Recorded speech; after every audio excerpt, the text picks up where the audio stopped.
स्वागत है क्राइम्स इन हिंदी में। चैनल को सब्सक्राइब करें और वीडियो को लाइक करें। 7 जून 2023 दिन बुधवार को लखनऊ की कोर्ट में संजीव जीवा की हत्या के बारे में एकदम से एक नाम और चर्चा में आया। वह नाम था संजीव जीवा की पत्नी पायल माहेश्वरी का, क्योंकि पुलिस रिकॉर्ड के अनुसार वो भी गैंगस्टर है। इसकी वजह है कि पति के जेल जाने के बाद पति के जुर्म का कारोबार पायल ने ही संभाल रखा है। धमका कर रंगदारी वसूलना, अपहरण कर फिरौती वसूलना और जमीनों पर कब्जा करने जैसे काम पायल खुद ही देखती है। शायद इसीलिए पुलिस ने उस पर गैंगस्टर एक्ट लगाया है और अब वह गिरफ्तारी से बचने के लिए फरार है। माफिया डॉन अतीक अहमद की पत्नी शाइस्ता परवीन और मुख्तार अंसारी की पत्नी अफशां अंसारी के बाद गैंगस्टर संजीव जीवा की पत्नी पायल माहेश्वरी का नाम लेडी गैंगस्टरों में ऊपर आ गया है। पायल जाति से शर्मा थी, जबकि संजीव माहेश्वरी जाति का था। आखिर इन दोनों की मुलाकात कैसे हुई? कौन है पायल शर्मा माहेश्वरी जिस पर संजीव का दिल आ गया? दोनों का ब्याह कैसे हुआ? ब्याह के बाद पति के जेल जाने पर उसने कैसे संभाला पति के जुर्म का कारोबार? उसने ऐसा क्या किया था कि आज उसे फरार होना पड़ा? पुलिस के डर से वो पति के अंतिम संस्कार में भी शामिल नहीं हो पाई थी।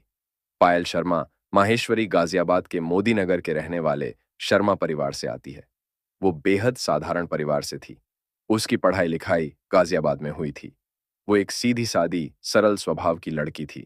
कहा जाता है कि पायल की जीवा से तब मुलाकात हुई थी जब वो जुर्म की दुनिया में अपने कदम पूरी तरह जमा चुका था।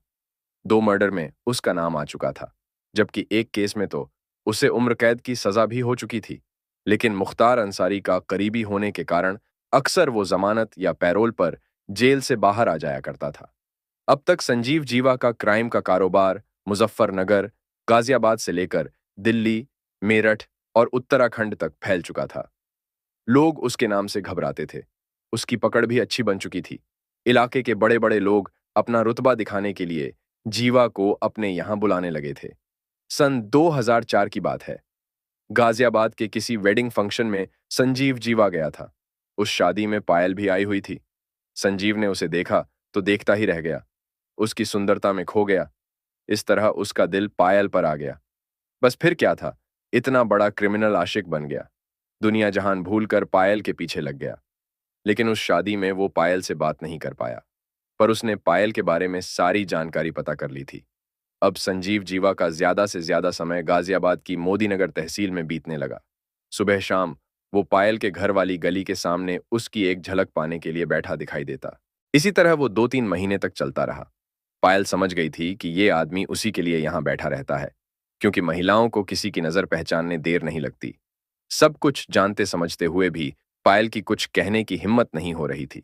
हालांकि इस बीच संजीव ने अपने दिल की बात पायल से कही भी थी और उसकी बात न मानने पर अंजाम भुगतने की धमकी भी दी थी। आखिर संजीव जीवा की मेहनत रंग लाई और पायल उससे मिलने लगी। पायल और संजीव जीवा की मुलाकातों की जानकारी घर वालों को हुई तो घर वाले डर गए। पायल के घर वाले इस रिश्ते के लिए तैयार नहीं थे, क्योंकि कोई भी माता पिता अपनी बेटी की शादी किसी कन्विक्टेड क्रिमिनल के साथ नहीं करना चाहेगा। पायल को घर वालों ने रोकना चाहा, पर वो उसे रोक नहीं पाए और साल 2006 में हरिद्वार में पायल ने खुद से 15 साल बड़े संजीव जीवा से शादी कर ली। शादी के बाद संजीव फिर जेल चला गया।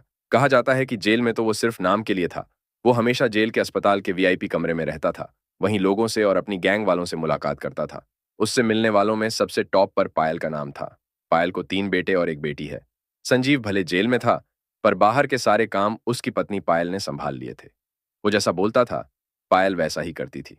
उत्तर प्रदेश से लेकर दिल्ली तक फैले जीवा के सारे शोरूम, ट्रेडिंग, प्रॉपर्टी और विवादों को पायल ही देखती थी। इतना ही नहीं, जीवा के पूरे गैंग को भी पायल ही संभालती थी।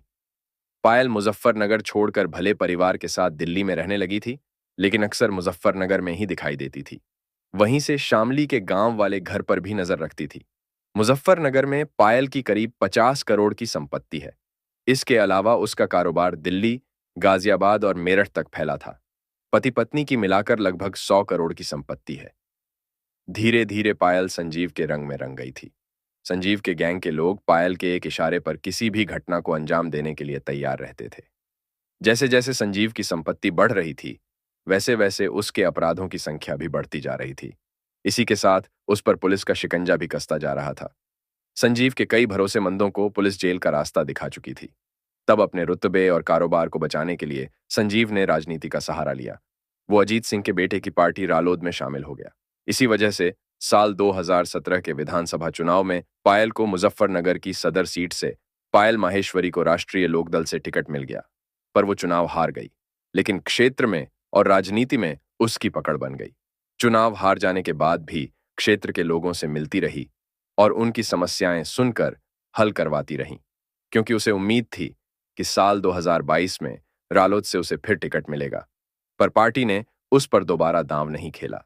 पायल माहेश्वरी सहित 9 लोगों पर साल 2021 में पहली बार मुजफ्फरनगर में धमकी देने और फिरौती वसूलने का मुकदमा दर्ज हुआ। उस पर आरोप लगा कि जमीन नाम न करने पर उसने जान से मारने की धमकी दी थी।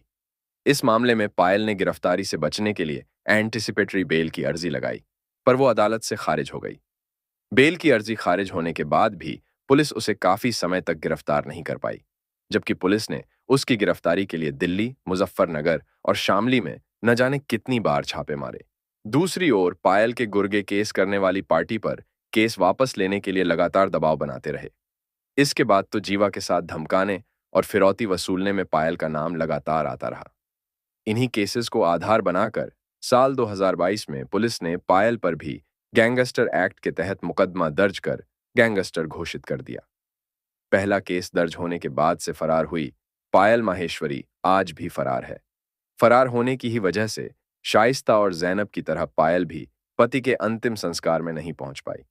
पति के अंतिम संस्कार में शामिल होने और गिरफ्तार न किए जाने के लिए उसने हाई कोर्ट में अपील भी की थी, पर कोर्ट ने उसकी इस अपील को खारिज कर दिया था। अब देखना है कि पायल कब तक पुलिस के चंगुल से बची रहती है, जबकि पुलिस उसके पीछे अब हाथ धोकर पड़ी है होकर